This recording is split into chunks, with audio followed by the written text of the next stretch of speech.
All right, so now we're going to look at extending the functionality of QGIS by incorporating or using a variety of plugins. So if you work in software environments and open software environments specifically, you're probably used to the idea of extensions or plugins. So for example, in like the R environment, we would call these like packages. If you work with like Python, we would call them libraries. So the add-ons in the QGIS environment are called plugins. So we're going to look at some example plugins, how to install them and use them and whatnot.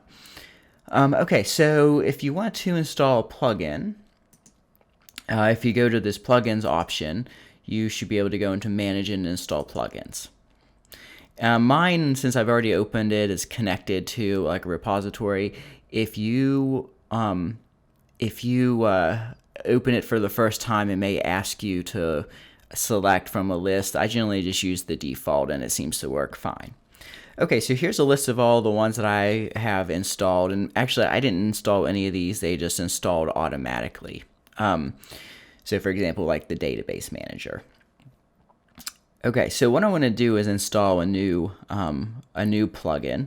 So if we go to all, this lists all the plugins that are currently available, which is 685. So again, there's lots of extensions here to improve or expand the functionality of the software.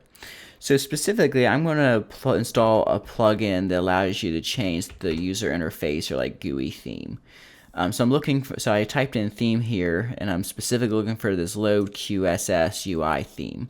So this plugin allows you to build your own themes in these QSS files, or you can use themes from a preset. So I'm going to install this.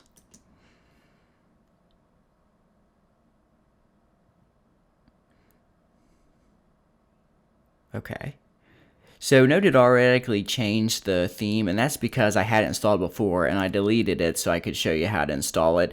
So it like reverted to that. So we'll go back and I'll show you how you can switch between it. So we've added it. If we go into our installed now, clear out the search, we see that that has been added to our list of installed packages.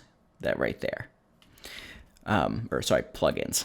So we'll close that. So let's see what we can do with that plugin. Okay, so one thing that's kind of confusing is it's not always clear where the plugin functions end up. Sometimes they may end up over here in the toolbox if it's like a geoprocessing thing. Sometimes you'll get new buttons. Sometimes it'll show up in one of these menus.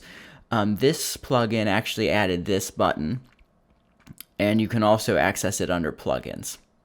So I'm going to load this in, and this provides a list of predefined plugin or themes. So we can just see what some of these look like. That was the one I had used before.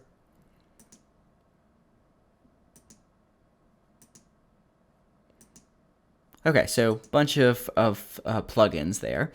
So I'm just going to stick with this dark one. I like the dark layout. So if you want to also, again, create your own, which is kind of outside the scope of the course here, you can go to add and you can connect to a QSS file.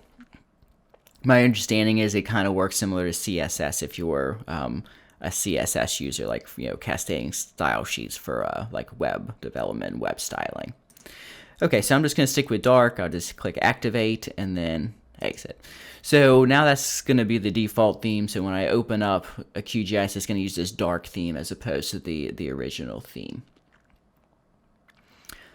Okay, so we'll stop this video here, and then the next section we'll install some other plugins that allow us to connect to map services and also install base maps or access base maps.